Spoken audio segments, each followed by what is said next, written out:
Star Wars The Rise of Skywalker is now just 142 days away from its official release by writer and director J.J. Abrams and Chris Terrio, as well as creator George Lucas. This is Mike Zero. Make sure to subscribe if you're new to the channel for future Star Wars content.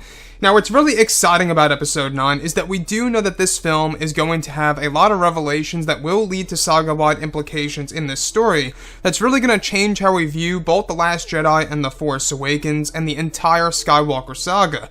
Now, what's really intriguing about this film is, of course, the return of Darth Sidious, also known as Palpatine, and how he's going to be utilized in the third act of Episode 9. Now, these past couple of weeks or so, we've been learning a whole lot more about this film, and when it all comes down to one of the concept art descriptions, this is where things begin to get very exciting for this movie. Now, specifically, a description of one of the sequences in the third act of the film, where it's said that both Rey and Kylo Ren are facing the Dark Acolyte, who is under the control of the spirit of Sidious. It's described that Palpatine begins to give Kylo Ren a lecture about the Force, where the Dark Acolyte's body is said to fall down on his knees, where the spirit of Sidious is said to exit his body, and is in the form of an abstract red, shapeless cloud, where Palpatine explains how he exists as energy, and that he is all around Kylo Ren. The sequence is said to eventually lead to a scene in which Palpatine's Sith Wraith is able to sneak its way into Kylo's body, where as this happens, it's explained that Kylo drops his lightsaber on the ground, where he is temporarily unable to move. It's said that this is where Ian McDiarmid's voice can be heard in the background, talking inside of Kylo Ren's mind, where one of the scenes is said to involve a moment in which Kylo Ren's face begins to change more and more like Sidious for a couple of seconds before Rey is able to remind him of his father and mother, where Kylo is able to gain some control back over his body, where Kylo's face is said to revert back to normal how it always was. It's said that Rey is the one who was able to add some power to Kylo Ren by reminding him of his past life and what's worth fighting for.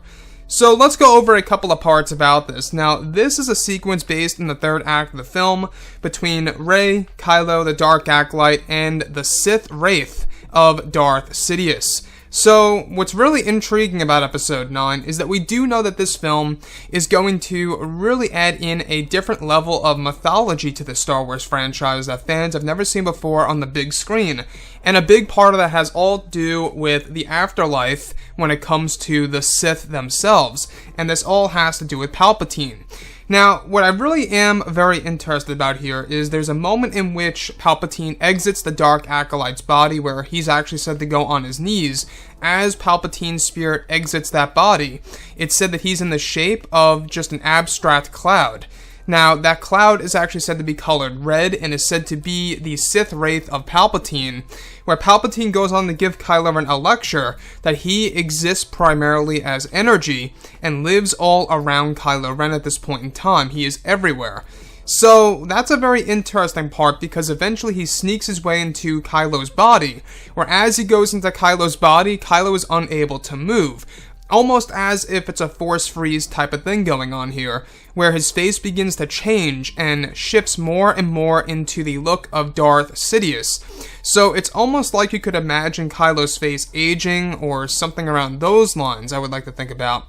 And this particular scenario is the moment in which Rey steps in to help Kylo Ren by reminding him about his past, specifically his parents, Han Solo, and of course Leia, and what's really worth fighting for. That's a very interesting side of Star Wars, and I really think that that is going to be the great key to redemption here for the character of Kylo Ren returning back to Ben Solo as a good man again.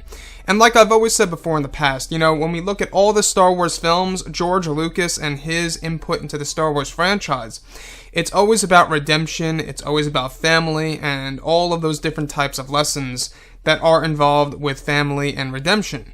So I like that. I really do enjoy that side of Star Wars, and the fact that that's going to play a role in the third act, I think is rather fascinating. Now, the other piece that I do want to go over is a very interesting point where as the Sith Wraith of Palpatine enters Kylo's body, Kylo is actually said to begin to change. His face is actually said to change more like Sidious.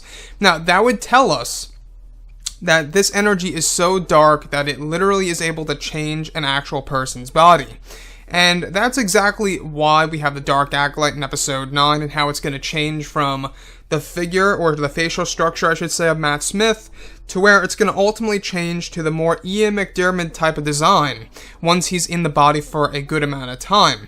So, the thing is this, we do know that Episode 9 is going to add this new element of Star Wars. This is almost like The Exorcist meets Star Wars, right? Because now we have Rey reminding the host, if you will, about his past, and pretty much, using his memories in order to gain power back over Palpatine, where Kylo eventually is able to move and gain power, and is able to control parts of his body again. So that's a very interesting side for sure. Anyways, guys, drop a comment below. Let me know what you think about all of this in the comments. And if you guys did enjoy the content for today, do make sure to drop a thumbs up on this video to support the channel. I thank you all so very much for the kind support, and I'll catch you guys next time.